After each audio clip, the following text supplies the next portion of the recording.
हे बघा किती छान क्रिस्पी झालेला आहे. क्या बघा तो क्रिस्प जो असाल वरती हवा तो पण मिळाला आहे, आतमध्ये छान नरम.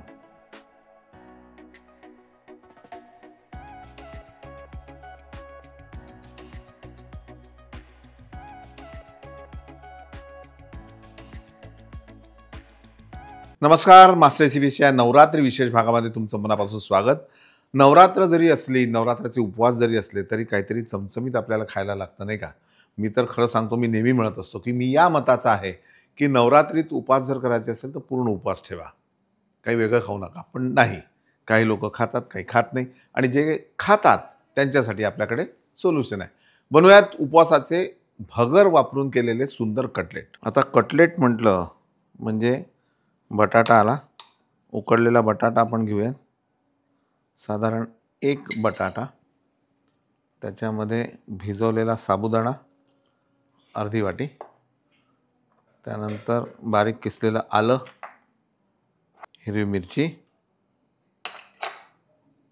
कोथिंबीर चालत असेल तर घ्या, नसेल चालत तर घेऊ नका. जिरे पावडर, लिंबाचा रस, थोडी साखर, चवीनुसार मीठ, दाण्याचं कूट. आता यांना सगळं एकत्र मिक्स करायचं आहे आणि नंतर यामध्ये आपल्याला भगर वापरायची. भगर दोन पद्धतीने वापरायची आहे. आता आपल्याला भगर जी वापरायची ती सोनपरीचीच भगर मी वापरणार. स्वच्छ दाणेदार असा हा भगरीचा प्रकार आहे आणि त्यांची टॅगलाईन सुद्धा आहे. काय म्हणतात ते टॅगलाईन? स्वच्छ दाणेदार झकास चवदार. हां, आमच्या DOPला सुद्धा माहिती आहे की स्वच्छ दाणेदार झकास चवदार सोनपरी भगर. तर ही सोनपरी भगर आपल्याला दोन पद्धतीने, एक तर अशीच पूर्ण वापरायची आहे आणि दुसरी त्याची आपण पीठ करून घेतलेलं आहे. पण ते कसं करायचं ते बघा. हा मिक्स करून घेऊ मसाला आपण एकत्र. भगरीचं पीठ आपल्याला वापरायचं आहे आणि त्यामध्ये अगदी थोडंसं चवीनुसार मीठ, पाणी, याची स्लरी आपल्याला करायची आहे. स्लरी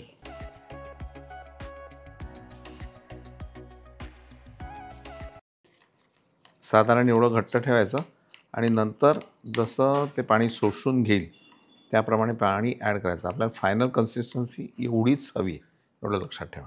बटाट्याचा हा जो सगळा मसाला आहे याला आपण छान एकत्र करून घेऊ.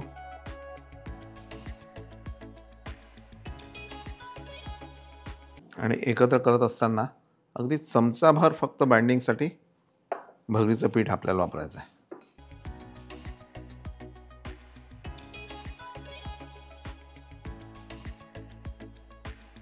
यामध्ये दाण्याचं कूट,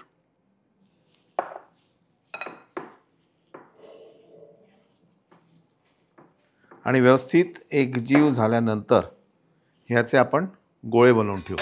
साधारण कटलेटचा जो आकार असतो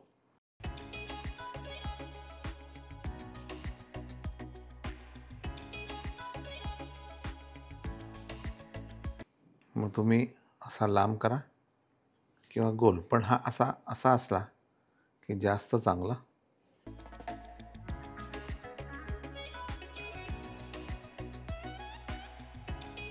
आता बघा हे घट्ट झालेलं आहे. त्यात आता थोडंसं पाणी हे पातळ करायचं. यामध्ये आता नेहमीची जी भगर आहे ती अशीच रॉ वापरायची आपल्याला. हा तयार कटलेटचा गोळा यामध्ये बुडवून आणि नंतर त्या भगरीवर घोळून घ्यायचं आपल्याला. अशा पद्धतीने असे आपण सगळे तयार करून घेऊ.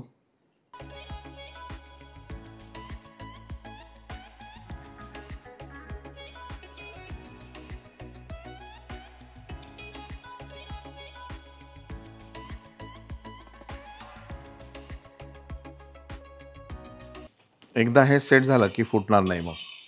अशा टाईपने फक्त याला छान ब्राऊन करून घेऊ आपण.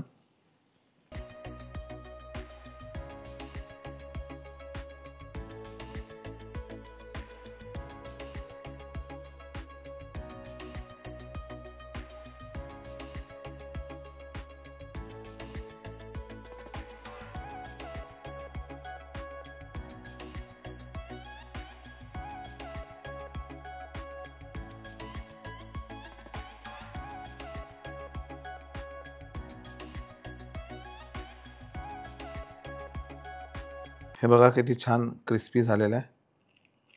क्या बात आहे. तो क्रिस्प जो असाल वरती हवा तो पण मिळाला आहे, आतमध्ये छान नरम.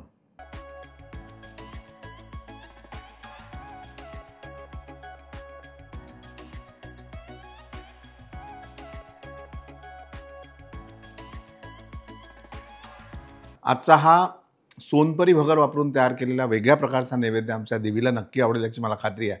आणि त्याचबरोबर ही सुद्धा खात्री आहे की देवी समान तुम्ही असलेल्या सगळ्या ज्या गृहिणी आहात त्यांना सुद्धा हा पदार्थ आवडेल. याची एक खासियत अशी आहे की याच्या मसाल्यात आपण तेल वापरलेलं नाही आणि भगर असं असते की भगर खूप तेल पित नाही, ड्राय असते. त्याच्यामुळे हा नक्की छान होईल आणि छान नवरात्रीचा आनंद घ्या. पाहत राहा मास्टर रेसिपीज. लाईक करा, सबस्क्राईब करा, शेअर करा. आणि कटलेट्सकडे पाहून जे वाक्य सोनपरी भगरबद्दल म्हटलेलं आहे की स्वच्छ दाणेदार झकात चवदार सोनपरी भगर, आजमा के देखो.